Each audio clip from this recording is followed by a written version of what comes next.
Good morning students, welcome once again in Eklavya International Online Classes. In the previous video lecture we have done about the discovery of neutron and atomic number. Atomic number की जब अपन ने बात करी थी पिछले video lecture में, तब मैंने आपको बताया था atomic number will be equal to the number of protons existing in the elements और it may be also equal to the number of electrons if element is electrically neutral. तो पिछले video lecture में जो अपन बात कर रहे थे atomic number और मास नंबर की,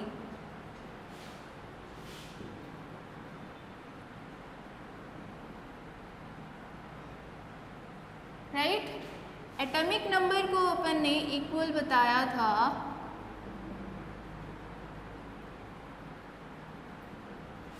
किसके, सिंबलाइज Z के और प्रोटॉन नंबर के.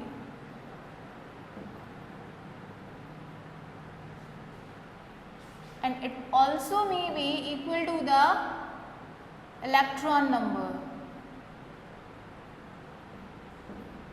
Electron number, but element should be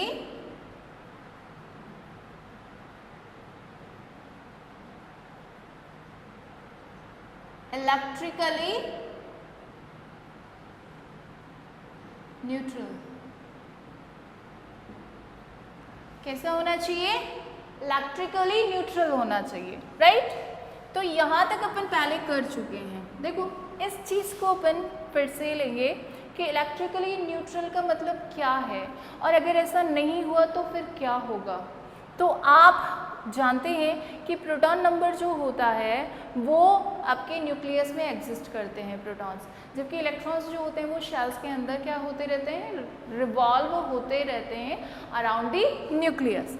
तो जब अपन बात करते हैं प्रोटॉन नंबर और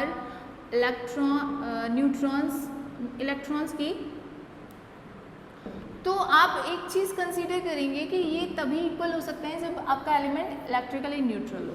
रीज़न, एलिमेंट जो होता है वो कई बार स्टेबिलिटी गेन करने के लिए इलेक्ट्रॉन लूज करता है और कई बार इलेक्ट्रॉन गेन करता है. तो इफ एनी एलिमेंट is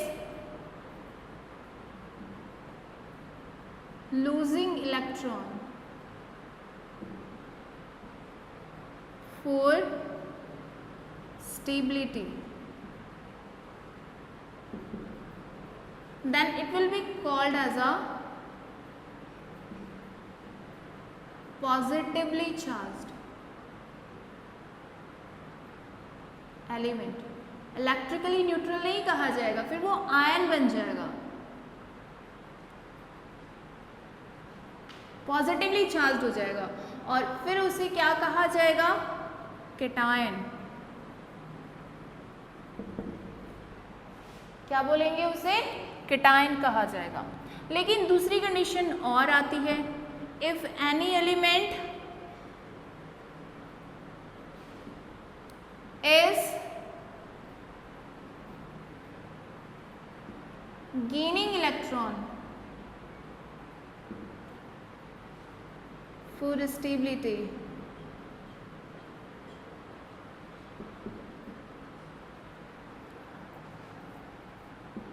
तो उसे कहा जाएगा नेगेटिवली चार्ज्ड.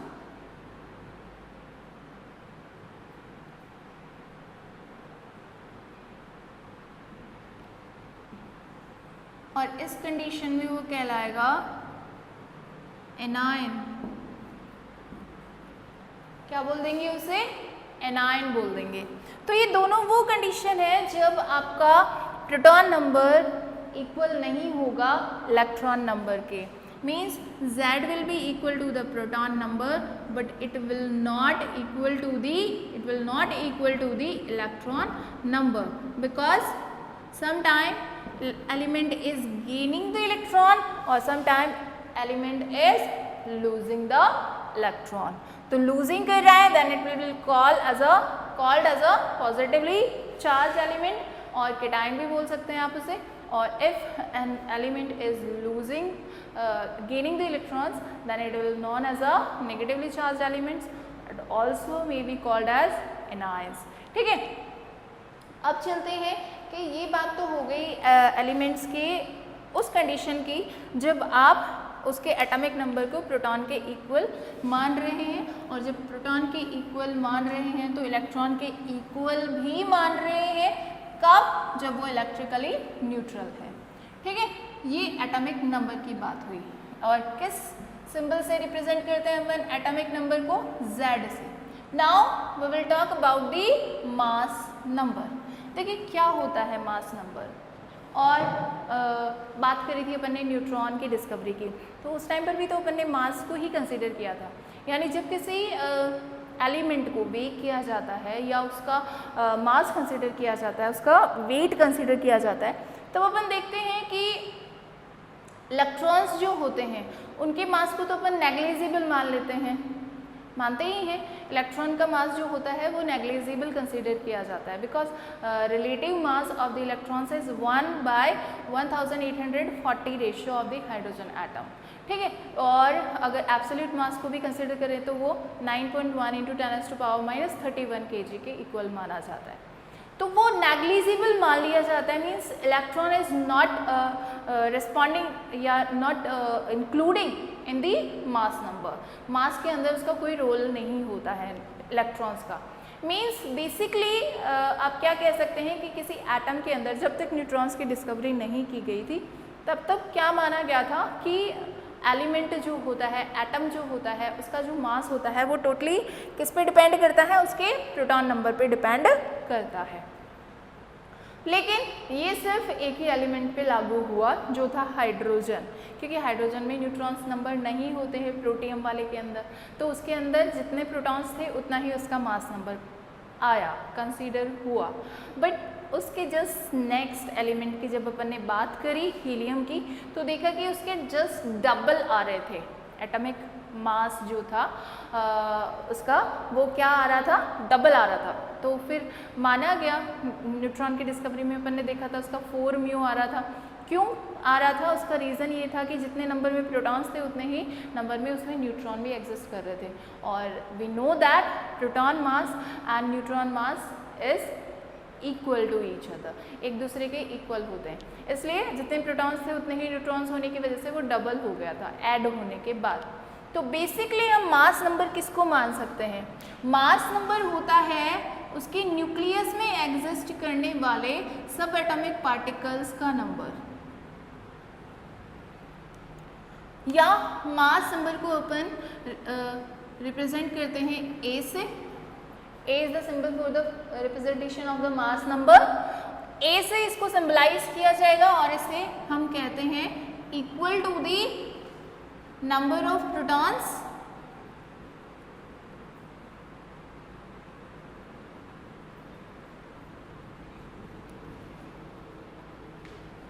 प्लस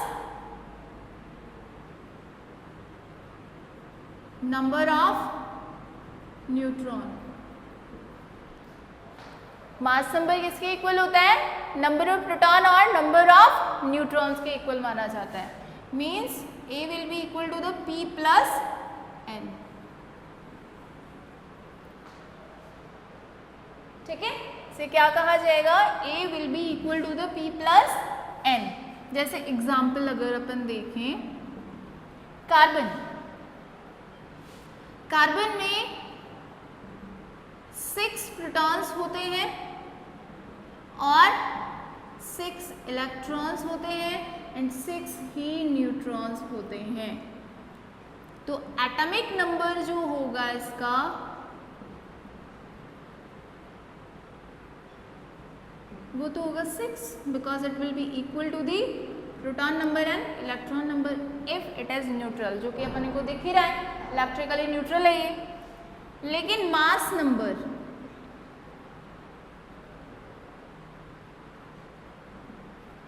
किस तरह से निकालेंगे?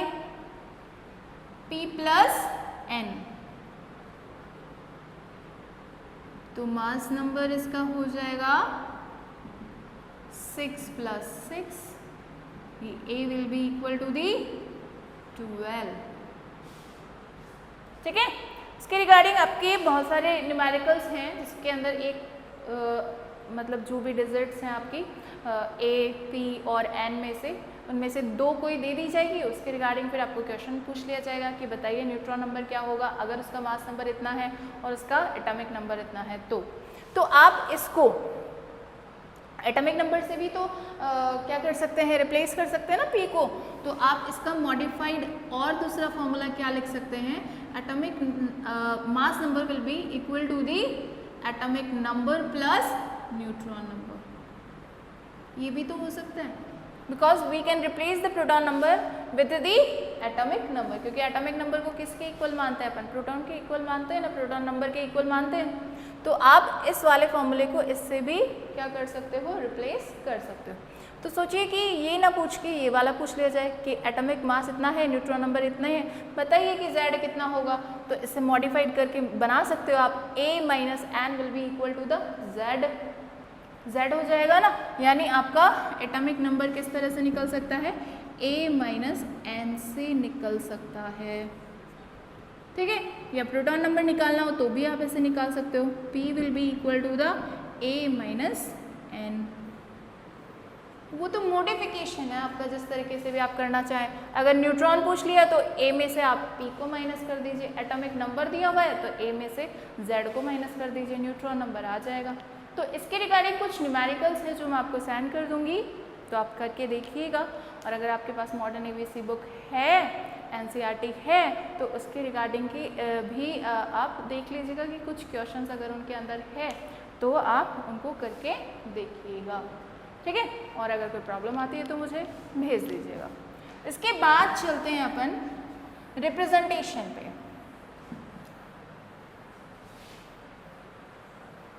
किस तरीके से एटम को उसके मास नंबर और उसके एटॉमिक नंबर के साथ किस तरीके से रिप्रेजेंट किया जाता है। तो आपका एटॉमिक नंबर हो चुका है, मास नंबर हो चुका है। देखिए, neutral, positively charge and negatively charge, ये बता चुकी हूँ मैं आपको।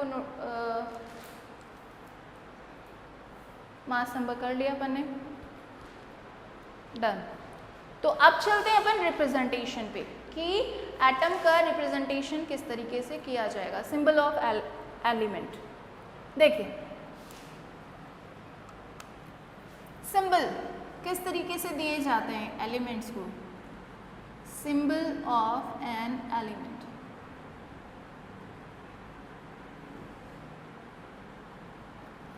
ठीक है। तो इसमें देखिए इसके एटॉमिक नंबर और इसके मास नंबर को किस तरह से इंक्लूड किया जाता है। अगर मान लीजिए एलिमेंट को अपन एक्स से सिंबलाइज कर रहे हैं, element is represented as a X, then you will write atomic number as a subscript. क्या लिखा जाएगा, एज अ सबस्क्रिप्ट, और एटॉमिक मास लिखा जाएगा एज अ सुपरस्क्रिप्ट। जब भी आप लिखेंगे ये एलिमेंट का सिंबल इस तरीके से आप देते हैं। मैं इसको इधर लिख देती हूँ ताकि कुछ एग्जाम्पल अपन लिख सकें। एलिमेंट को सिंबल इस तरह से दिया जाएगा, x is a element, Z is atomic number, A is atomic mass या मास नंबर। ठीक है, इस तरीके से इसको आप रिप्रेजेंट करेंगे। एग्जाम्पल देखिए, आपको सिंबल देना है ऑक्सीजन को, तो ऑक्सीजन को X की जगह लिखिए। एटॉमिक नंबर कितना होता है ऑक्सीजन का, 8। मास नंबर कितना होता है, 16।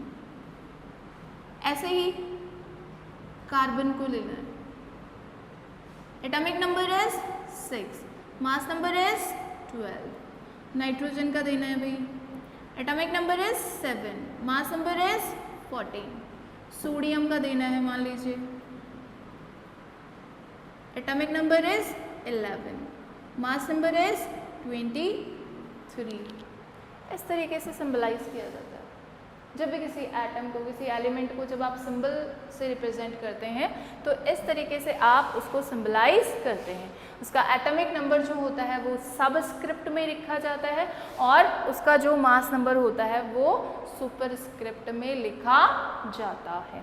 अगर आपको इस तरह से सिंबलाइज करके पूछा जाए बताइए इसमें न्यूट्रॉन नंबर कितना होगा, तो इजीली बता सकते हो ना, क्योंकि ए तो ऊपर दिया हुआ है, जेड नीचे दिया हुआ है, ए में से जेड माइनस कर दीजिए, क्या आ जाएगा, न्यूट्रॉन नंबर आ जाएगा। तो you can consider the neutron number by the help of this symbol, yes और no. I think, I hope that you will saying that yes. ठीक है, तो आप इजीली क्या कर सकते हो, इसमें कंसीडर कर सकते हो what will be the Z, what will be the A, what will be the number of N, and if I am saying that it is a neutral element then you also will consider that what will be the number of E, electron number कितना होगा। ठीक है, हाँ, अगर आपको कोई positively charge दिया हुआ हो, कोई नेगेटिवली चार्ज दिया हुआ हो, तब ऐसा नहीं कह सकते आप, क्योंकि उसके लिए इलेक्ट्रॉन नंबर और प्रोटॉन नंबर चेंज हो जाते हैं। अब कैसे चेंज होते हैं वो देखिए आप। अगर आपका एलिमेंट जो है वो कैसा है, न्यूट्रल है, तीन कंडीशन हो सकती है एलिमेंट की, तीनों ले लेते हैं अपन। या तो एलिमेंट क्या हो सकता है, पॉजिटिवली चार्ज्ड हो सकता है, या फिर क्या हो सकता है, न्यूट्रल हो सकता है, या फिर क्या हो सकता है, नेगेटिवली चार्ज हो सकता है।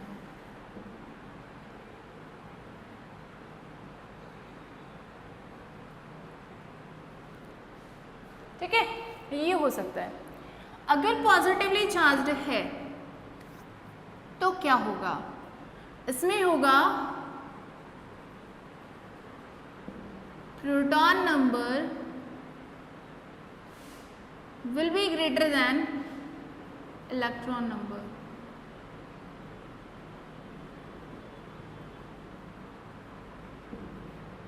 ठीक है, इलेक्ट्रॉन नंबर से क्या होंगे, ज्यादा होंगे, क्या, प्रोटॉन नंबर। ठीक है, नीचे लिख देते हूँ, चलो। न्यूट्रल के लिए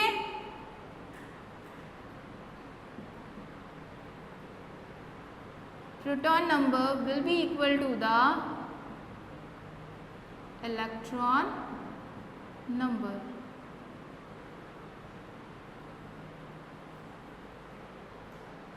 ठीक है, और नेगेटिवली चार्ज के लिए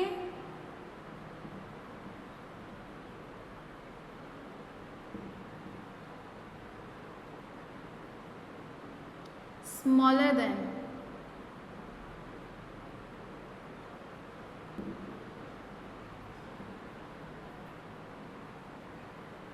इलेक्ट्रॉन नंबर।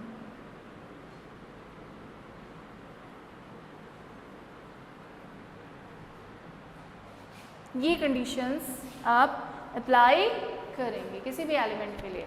अगर वो न्यूट्रल है तो उसमें प्रोटॉन इक्वल होगा इलेक्ट्रॉन के, अगर वो पॉजिटिवली चार्ज है तो मतलब प्रोटॉन नंबर ज़्यादा है, अगर नेगेटिवली चार्ज है तो इलेक्ट्रॉन नंबर ज़्यादा है।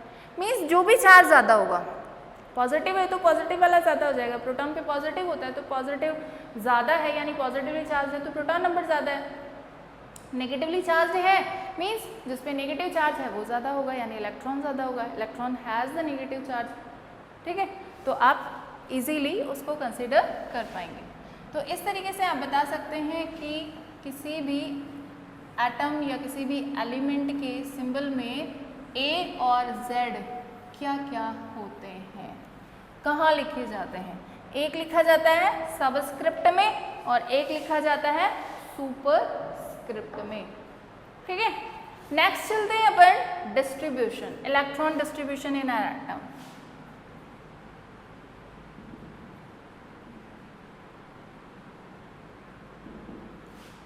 Distribution of electrons in shells। देखिए ये जो इलेक्ट्रॉनिक डिस्ट्रीब्यूशन दिया था वो किसने दिया था? नील्स बोर ने। नील्स बोर ने जो इलेक्ट्रॉनिक डिस्ट्रीब्यूशन दिया उसको कहा जाता है बोरबरी स्कीम। क्या बोला जाता है उसको?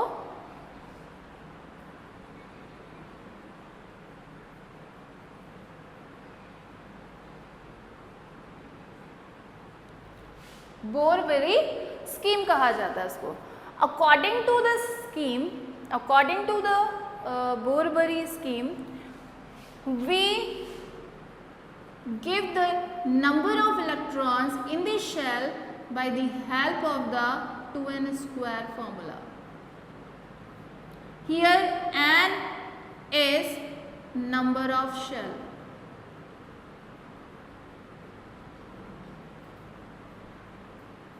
Number of shell किस तरीके से? देखिए आपने नील्स बोर में देखा था कि न्यूक्लियस होता है सबसे अंदर, फर्स्ट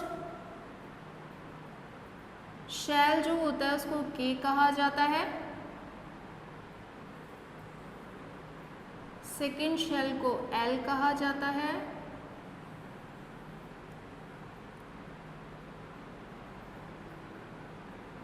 थर्ड शेल को एम कहा जाता है,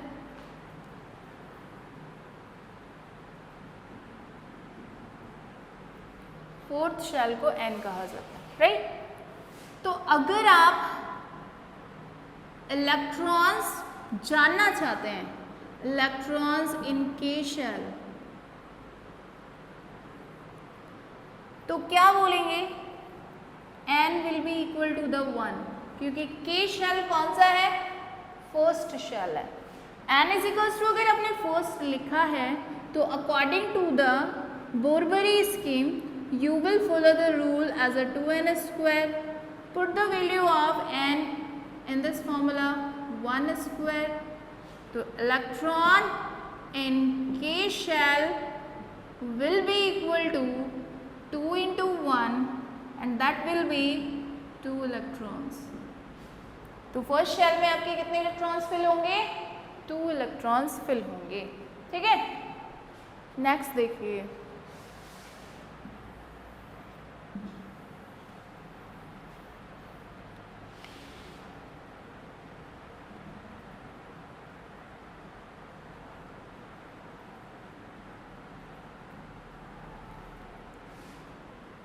electron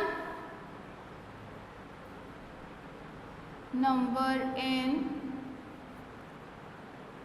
L shell. We know that n will be equal to the 2 for the L shell. The electron in L shell will be equal to 2 into 2 का square.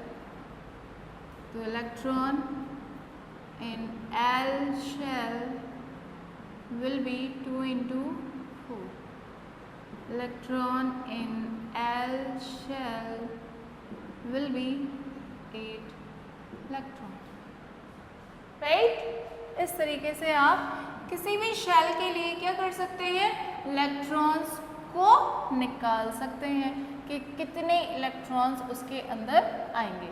जैसे कि M shell के लिए निकालते हैं, एम शेल में electrons N की value कितनी हो जाएगी भाई? 3 हो जाएगी। तो 2 into 3 का स्क्वायर, तो आपके पास इलेक्ट्रॉन इन एम शेल आपके पास आ जाएंगे 2 into 9, that will be equal to 18 electrons. N shell में अगर आप निकालने जाएंगे तो N will be equal to the 4, तो 2 into 4 का square that will be equal to 2 into 16 and total number of electrons in the n shell will be 32. But ध्यान रखिएगा कि इस वाली बोरबरी स्कीम में ये एक चीज़ और लिखी गई है कि जब भी आप इलेक्ट्रॉन्स को फिल करते हैं किसी भी शेल में, तो नंबर ऑफ इलेक्ट्रॉन्स जो होते हैं शेल में वो मोर देन 8 नहीं रखे जाते हैं। जैसे कि अपन ने थर्ड शेल में 18 इलेक्ट्रॉन्स कंसीडर किए हैं, that is the maximum amount of the electrons that will be gained by the third shell. But when you will fill electrons in the shells of an element, then you will fill 8 electrons maximum. उसका reason है कि जो electrons होते हैं उन पे same charge होने की वजह से वो एक दूसरे को रिपेल करते हैं, रिपल्शन उनमें पाया जाता है. ड्यू टू द रिपेलिंग वो 18 इलेक्ट्रॉन्स जो होते हैं एलिमेंट के अंदर वो एग्जिस्ट नहीं कर पाते, स्टेबल उसको नहीं कर पाते हैं. तो for the stability you always will consider 8 electrons in the shell. ठीक है, हमेशा 8 इलेक्ट्रॉन ही फिल करेंगे. तो आज का जो आपका वर्क है वो ये है कि फर्स्ट एलिमेंट से लेकर अप्रॉक्स आप रिगार्डिंग अपन लेके चले कैल्शियम तक, तो 20 तक आप क्या करिएगा, एलिमेंट फर्स्ट एलिमेंट से 20 एलिमेंट्स तक इलेक्ट्रॉन को फिल करिएगा. कैसे फिल करेंगे देखिए, मैं एग्जांपल बता देती हूँ. एक हाइड्रोजन के अंदर इलेक्ट्रॉन फिल करना है तो प्लस लिखिए मिड में, फिर फर्स्ट आप उसका न्यूक्लियस कंसीडर कर लीजिए, फर्स्ट शेल कंसीडर करिए, 1 इलेक्ट्रॉन. ये हो गया आपका हाइड्रोजन के लिए. ठीक है, जैसे लिथियम का बनाना है तो लिथियम का होता है एटॉमिक नंबर 3, तो 3 इलेक्ट्रॉन्स होंगे. कैसे फिल करोगे, फर्स्ट शेल में 2 इलेक्ट्रॉन्स और फिर सेकेंड शेल के अंदर 1 इलेक्ट्रॉन. ये लीजिए, ये आ गया लिथियम का. ठीक है, जैसे आपको करना है सोडियम का, सोडियम का छोड़िए, सोडियम का इसी तरह बनेगा, बस 2 8 1 हो जाएगा. मैग्नीशियम का बनाते हैं अपन. मैग्नीशियम में plus, first shell complete. Magnesium के पास कितना एटॉमिक नंबर होता है, 12 होता है, मतलब 2 8 2 कॉन्फ़िगरेशन आएगा. तो 1 2 3 4 5 6 7 8. Second shell complete. Third shell में जाएंगे 2 इलेक्ट्रॉन्स. ये हो गया मैग्नीशियम का. तो इस तरीके से आपको फर्स्ट से लेकर, फर्स्ट एलिमेंट यानी हाइड्रोजन से लेकर कैल्शियम तक 20 तक बहुत है. ऑर्गन तक करेंगे, आपके बुक के अंदर ऑर्गन तक दिए हुए हैं 18 एलिमेंट्स तक, पर आप कैल्शियम तक करिएगा. ठीक है, up to calcium you will form the distribution of electrons in the element. तो आपका वर्क यही है आज आप यही करेंगे और साथ में वो सॉल्व भी करेंगे जो न्यूमेरिकल्स मैंने आपको बताए हैं मास नंबर और एटॉमिक नंबर के रिगार्डिंग. तो आज के लिए इतना ही. Thank you and have a nice day.